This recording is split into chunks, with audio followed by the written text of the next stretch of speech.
속보 우크라이나 일본군의 도움 필요 없다. 우리는 일본군이 아닌 정예병이 필요합니다. 충격적인 비밀이 밝혀졌다. 일본의 부끄러움이 드러났습니다. 여기를 누르시면 크게 보실 수 있습니다. 러시아의 우크라이나 침공 이후 세계 각국에서 우크라이나 편에 서 싸우려는 의용군이 모여들고 있지만 이들 중 다수는 실전 경험이 없는 상태라고 미국 매체 워싱턴 포스트가 20일 보도했다. WP는 최근 우크라이나 수도 키이우에서 만난 의용군 지원자 등에 대한 인터뷰를 바탕으로 이같이 전했다. 우크라이나 정부 등에 따르면 우크라이나 영토방어 국제부대에 참여 의사를 보인 외국인은 미국인 4,000명을 포함해 약 2만 명가량이다. 이들은 계약 이후 매월 사병 임금 수준인 $3,000를 받으며 종전 때까지 전투에 나서게 된다. 우크라이나는 전투 부대 외에도 요구 수준이 비교적 낮고 쉽게 고국으로 돌아갈 수 있는 다른 의용군 조직도 운영 중이다. 이런 가운데 일부 지원자들은 우크라이나 정부의 의용군 프로그램이 체계적이지 못하다는 불만을 내놓고 있다. 과도한 행정작업으로 계약이 지연되고 있으며 무기 지급이나 훈련도 제대로 이루어지지 않고 있고 계약 후 부대 배치도 수일씩 소요된다는 것이다. 이런 지적에 대해 우크라이나 군은 전투 경험이 있는 지원자들을 걸러내기 위한 철저한 검증 절차라고 반박하고 있다. 군 관계자는 아무 경험이 없는 지원자는 이곳에서 쓸모없다면서 그런 사람들에게는 다른 일에 자원하도록 권한다고 밝혔다. 실제로 의용군 지원자 중 상당수는 아무런 전투 경력이 없는 경우가 많다고 WP는 지적했다. 한 미국인 지원자는 WP 인터뷰에서 미국에서 편도 비행기표를 끊어 우크라이나에 도착했다고 밝혔다. 그러면서 사격장에서 총을 쏴봤지만 전투 경험은 종합격투기 수업에서뿐이라고 털어놨다. 가족에게는 피란민의 폴란드 입국을 돕는다고 둘러댄 상태다. 우크라이나어도 하지 못한다. 그는 민주화 자유는 전 세계에 매우 중요하다면서 블라디미르 푸틴 대통령의 행위는 잘못됐다. 우크라이나가 약자인 만큼 도움이 필요하다고 자신의 신념을 밝혔다. 이 지원자는 민병대가 대부분인 키이우 북부 국토방어 부대에 배치됐으나 무기, 헬멧, 방탄조끼를 지급받지 못한 것으로 전해졌다. 그는 WP에 이곳에 온 지 보름이 됐는데 아무 일도 일어나지 않고 있다고 분통을 터뜨렸다. 우크라이나 당국의 대처에 대한 비판도 일부 나온다. 우크라이나 동부에서 8년간 친러 분리주의 세력과 전투해온 조지아인 부대의 한 지휘관은 전쟁 중에도 관료제 문제가 크다며 매우 아마추어 같다고 당국을 비판했다.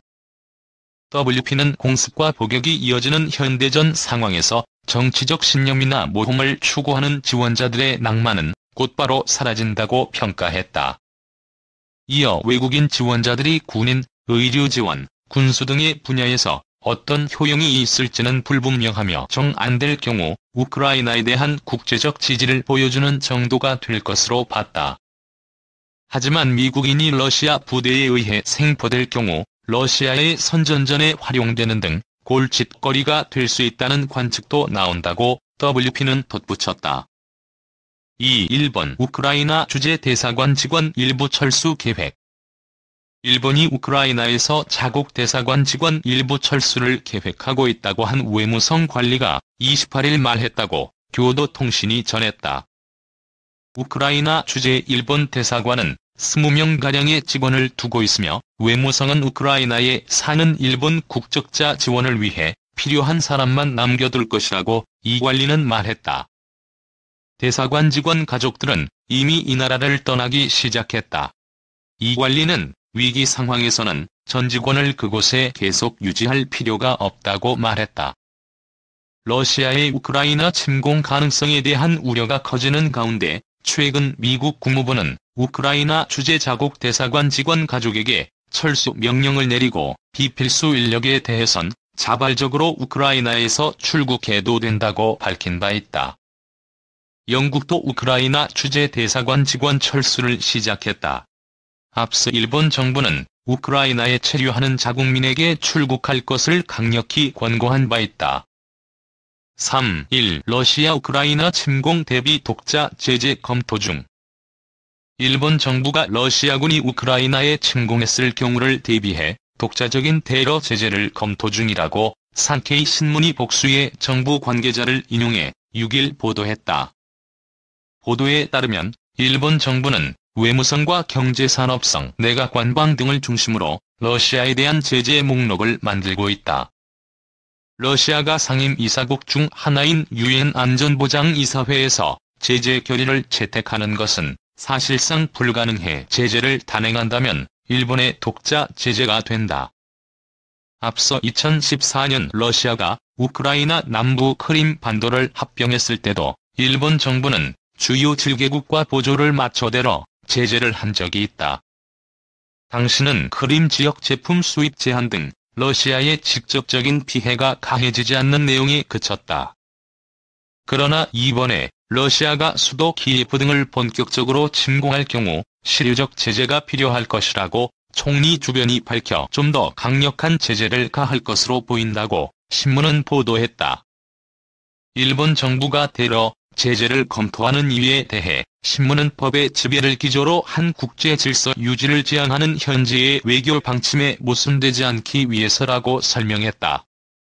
또한 인도 태평양 지역에서 대만이나 센카쿠 열도 등을 둘러싼 중국의 일방적인 현상 변경 시도에 반대하는 일본의 입장에 대해 유럽 각국의 지지를 얻기 위해서라도 우크라이나 정세에서 G7과 보조를 맞출 필요가 있다는 것이다. 이미 미국 정부는 우크라이나 침공 시 금융 제재와 수출 규제 등을 뼈대로 한대로 제재를 검토하고 있다. 기시다 후미오 일본 총리도 지난달 21일 조 바이든 미 대통령과 화상 정상회담 당시 러시아의 우크라이나 침공이 발생하면 강한 행동을 취할 것이라고 확인했다. 신문은 미일 양국이 외교 경로를 통해 양측의 제재 목록을 협의하고 있다고 미일 외교 소식통을 인용해 전했다.